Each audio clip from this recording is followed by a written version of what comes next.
موت کی جگہ مقرر ہے۔ جس کی موت جس مقام پر لکھی ہوگی اسی مقام پر اس کی موت آئے گی، چاہے وہ اس مقام سے کتنے ہی دور کے فاصلہ پر ہو۔ جب اس کی موت کا وقت آئے گا تو وہ کسی نہ کسی طرح اس مقام پر پہنچ جائے گا جس مقام پر اس کی موت لکھی ہوگی۔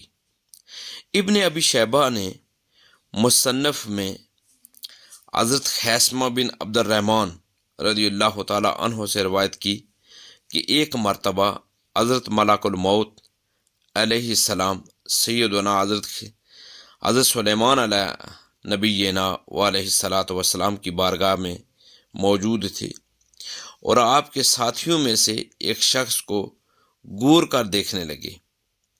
جب حضرت ملک الموت علیہ السلام چلے گئے تو اس شخص نے حضرت سلیمان علیہ السلام سے دریافت کیا، یہ شخص کون تھے؟ آپ نے فرمایا، یہ ملک الموت حضرت عزرائیل علیہ السلام تھے۔ اس شخص نے عرض کی، سرکار، ایسا معلوم ہوتا ہے یہ میری روح نکالنے کا ارادہ رکھتے تھے۔ آپ نے فرمایا، پھر تمہارا کیا ارادہ ہے؟ اس نے عرض کی کہ آپ ہواؤں کو حکم دیں کہ وہ مجھے سرزمین ہند میں پہنچا دیں۔ آپ نے حکم دیا تو ہواؤں نے اس شخص کو آن کی آن میں سرزمین ہند پہنچا دیا۔ کہتے ہیں پھر ملک الموت تشریف لائے تو حضرت سلیمان علی نبینا و علیہ الصلاۃ والسلام ہم نے ان سے دریافت کیا کہ تم میرے ایک ساتھی کو گور کر کیوں دیکھتے تھے؟ انہوں نے کہا، حضرت، میں اس پر تعجب کر رہا تھا کہ مجھے حکم دیا گیا ہے کہ میں اس شخص کی روح ہند میں قبض کروں، اور یہ شخص آپ کے پاس بیٹھا ہوا ہے، ہند کیسے پہنچے گا؟ دیکھیں، اس واقعے سے پتہ چلا کہ آدمی اپنی موت کی جگہ ضرور پہنچ جاتا ہے، حالانکہ اسے معلوم نہیں ہوتا کہ میں اپنی موت کی جگہ جا رہا ہوں، بلکہ وہاں جانے کے لیے بے تاب و بے قرار ہو کر ہر حال میں وہاں پہنچتا ہے، جیسے کہ آپ نے اس واقعے میں دیکھ لیا۔ اس واقعے میں یہ شخص سرزمین ہند میں جو ہی وقت مقررہ پر پہنچا، اسی وقت اس کی روح قبض کر لی گئی۔ اپنی موت کی جگہ آدمی کو معلوم نہیں ہوتی، البتہ اللہ تبارک و تعالیٰ کی عنایت اور عطا سے اور اللہ تعالیٰ کے بتانے سے اللہ کے محبوب بندے اپنی جائے اجل یعنی دوسروں کی بھی جائے اجل جانتے ہیں، جیسا کہ جنگ بدر کے دن حضور اقدس صلی اللہ علیہ وآلہ وسلم نے ہر کافر کے مرنے کی جگہ پہلے ہی سے بتا دی تھی۔ حضرت انس بن مالک رضی اللہ تعالی عنہ سے روایت ہے کہ حضور تاجدار کائنات صلی اللہ علیہ وآلہ وسلم نے صحابہ کرام رضوان اللہ علیہم اجمعین کو حکم دیا کہ وہ چلے یہاں تک کہ میدان بدر میں اترے۔ رسول اللہ صلی اللہ علیہ وسلم نے زمین پر جگہ جگہ دست اقدس رکھ کر بتایا کہ یہ فلاں کافر کے مرنے کی جگہ ہے اور یہ فلاں کافر کی۔ حضرت انس رضی اللہ تعالی عنہ فرماتے ہیں کہ جس کے لیے رسول اللہ صلی اللہ علیہ وآلہ وسلم نے جہاں ہاتھ رکھ کر فرمایا تھا وہیں اس کی لاش گری، اس سے قطعاً تجاوز نہ کی۔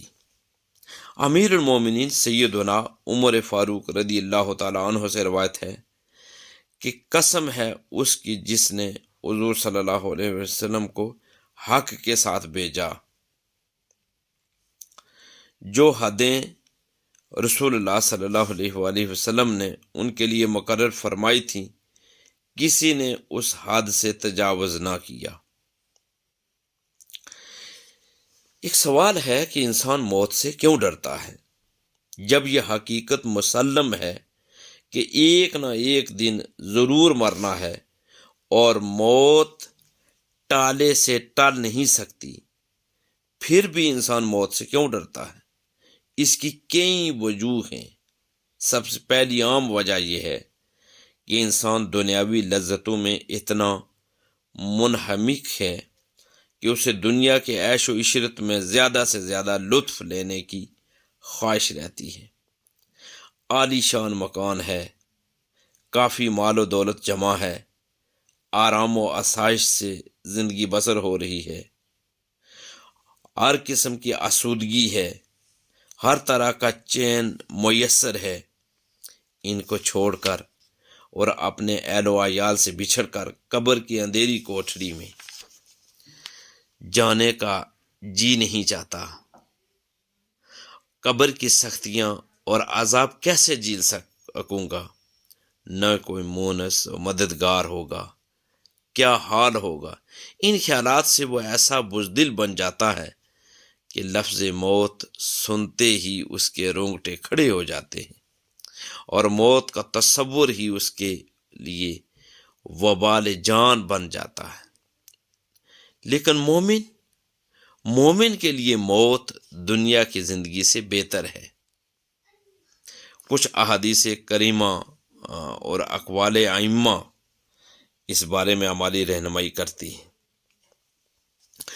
دیکھیں، حاکم نے المستدرک میں اور طبرانی نے معجم کبیر میں، ابن مبارک نے زہد میں، بہقی نے شعب الایمان میں، اور حضرت عبداللہ سے اور دیلمی نے مسند الفردوس میں حضرت سیدنا امام حسین بن علی رضی اللہ تعالیٰ عنہم سے روایت کی کہ حضور اقدس صلی اللہ علیہ وآلہ وسلم نے ارشاد فرمایا، موت مومن کا تحفہ ہے۔ پھر فرمایا، موت مومن کا پھول ہے۔ احمد اور سعید بن منصور نے اپنے سنن میں صحیح سند سے روایت کی کہ حضور اقدس صلی اللہ علیہ وآلہ وسلم نے ارشاد فرمایا، دو چیزوں کو انسان برا سمجھتا ہے۔ ایک موت کو برا سمجھتا ہے، حالانکہ موت اس کے لیے فتنہ سے بہتر ہے۔ مال کی کمی کو برا سمجھتا ہے دوسرے نمبر پر، حالانکہ مال کی کمی سے قیامت میں حساب میں کمی ہوگی۔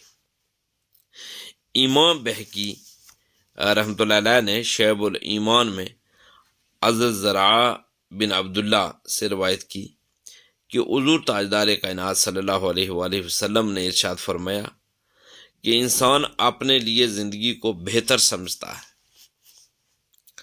حالانکہ موت اس کے لیے بہتر ہے۔ امام ابو نعیم نے حضرت عبداللہ بن عمر فاروق رضی اللہ تعالیٰ عنہ ماں سے روایت کی کہ حضور اقدس صلی اللہ علیہ وآلہ وسلم نے حضرت ابو ذر غفاری رضی اللہ تعالیٰ عنہ سے ارشاد فرمایا کہ اے ابو ذر، دنیا مومن کے لیے قید خانہ اور قبر امن کی جگہ ہے، اور جنت اس کا ٹھکانہ ہے۔ اے ابو ذر، دنیا کافر کی جنت ہے، قبر اس کا عذاب ہے، اور جہنم اس کا ٹھکانہ ہے۔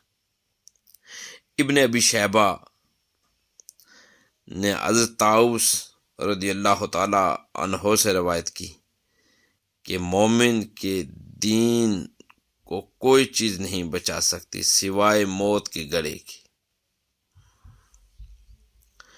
اسی طریقے سے امام طبرانی نے حضرت ابو مالک اشعری رضی اللہ تعالیٰ عنہ سے روایت کی کہ حضور اقدس صلی اللہ علیہ وآلہ وسلم نے دعا فرمائی کہ اے اللہ، جو لوگ مجھے رسول جانتے ہیں ان کے دل میں موت کی محبت ڈال دے۔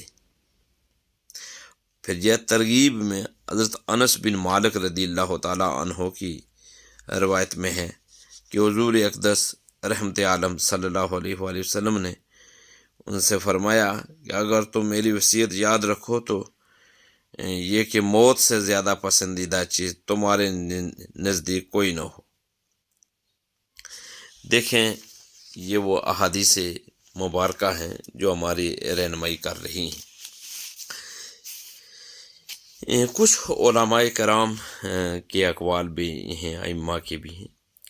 دیکھیں، حضرت عبد الرحمن بن یزید بن جابر سے مروی ہے کہ حضرت عبداللہ بن ابی زکریہ کہتے تھے کہ اگر مجھے یہ پتہ چل جائے کہ اللہ نے مجھے اختیار دیا ہے، چاہے میں 100 سال زندہ رہوں یا آج ہی مر جاؤں، تو آج ہی مر جانے کو اختیار کر لیتا، تاکہ اللہ تبارک و تعالی اور اس کے رسول صلی اللہ علیہ وسلم اور صحابہ کرام رضوان اللہ علیہم اجمعین سے ملاقات کر سکوں۔